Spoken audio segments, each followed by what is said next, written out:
Star Trek Picard Season 3 surprisingly killed a lot of TNG characters. When Star Trek Picard returned for its third and final season in 2023, the promotional campaign promised a love letter to the next generation TNG. It would reunite Jean-Luc Picard with his legendary crew one last time, celebrate their legacy, and give them the kind of send-off that Star Trek Nemesis had failed to deliver 2 decades earlier. For the most part, Season 3 lived up to that promise. It gave fans nostalgia-laden moments, thrilling space battles, and emotional character payoffs. But alongside the triumphant return of the Enterprise D crew, Picard Season 3 also did something shocking. It killed off a surprising number of characters tied to TNG. While most of the core heroes survived to see the final credits roll, the writers pulled no punches when it came to secondary figures. From beloved allies to unexpected casualties, Season 3 wasn't afraid to use death as a narrative tool, raising the stakes in ways few fans expected.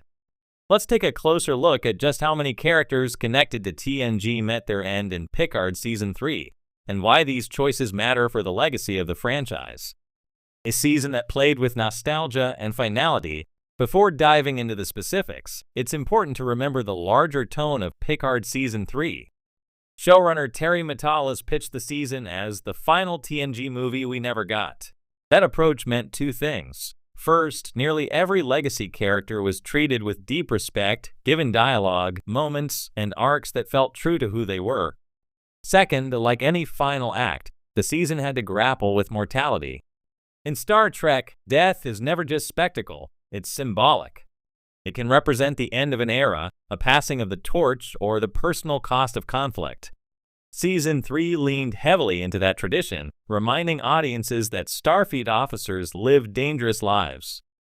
Ro Laren, betrayal, redemption, and tragedy. Perhaps the most surprising TNG-related death came in Episode 5, Imposters, with the return of Ro Laren. Fans hadn't seen Ro since her infamous betrayal in TNG's 7th season when she defected to the Maquis.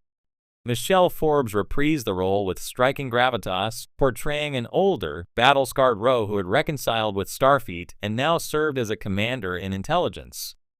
Her reunion with Picard was tense but cathartic as the two finally confronted decades of unresolved emotions. Then, just as viewers began to hope Ro might become a recurring ally, she sacrificed herself to help Picard and the Titan escape the changelings. Ro's shuttle was sabotaged, and she died in a fiery explosion. Her death hit hard because it wasn't simply a cameo, it was closure. Ro had lived a complicated life, torn between loyalty and rebellion, and in the end, she died a hero. It was one of the most emotional deaths in the season and underscored how dangerous the changeling infiltration truly was. Captain Liam Shaw, the new face of Starfleet, gone too soon. Season 3 introduced Captain Liam Shaw of the USS Titan, played with gruff brilliance by Todd Stashwick. At first, Shaw seemed like a foil, sarcastic by the book, and openly hostile toward Picard and Riker. But as the season unfolded, Shaw revealed layers of depth, including survivor's guilt from Wolf 359. He became a fan favorite almost overnight. Then came the finale. During the desperate battle against the Borg, Shaw was killed in action, passing command of the Titan to 7 of 9. His final words, "It's your ship now, 7 of 9, were both heartbreaking and empowering, cementing his legacy as someone who ultimately recognized greatness in others. Shaw's death wasn't tied directly to TNG, but it connected to the broader legacy of the next generation by reinforcing how Starfleet has evolved since Picard's prime. Fans mourned him almost as intensely as the returning cast, making his death one of the season's biggest gut punches. Elizabeth Shelby, a shocking casualty of the Borg. Another jaw-dropping moment came when Admiral Elizabeth Shelby returned in Episode 9. Shelby, remembered from TNG's The Best of Both Worlds, had been the ambitious officer who clashed with Riker during the Borg crisis. Decades later, Shelby was revealed as the architect of Starfleet's new fleet synchronization technology. Ironically, her work became the very mechanism the Borg exploited to enslave Starfleet's younger officers. In a cruel twist, Shelby was killed aboard the USS Enterprise F during the Borg takeover. Shelby's death was short but shocking. Fans had waited years to see what became of her, and her sudden demise highlighted just how devastating the Borg's return was. It was also poetic. Shelby, once defined by her fight against the Borg, was ultimately consumed by them. The off-screen casualties, thousands lost in the Borg assault. While the named deaths were impactful, the true body count of Season 3 came during the Borg's assimilation of Starfleet. Entire crews were compromised, starships fired upon each other, and countless officers lost their lives in the chaos. For longtime fans, the sheer scale of destruction echoed past traumas like Wolf 359. The difference here was emotional immediacy. This wasn't faceless extras dying. This was Starfleet's next generation, the very legacy Picard and his crew had fought to protect, being wiped out or assimilated. The season didn't linger on individual names, but the implication was clear. Thousands of lives were lost in this conflict, making it one of the deadliest events in modern Trek canon. Data's many deaths and resurrections.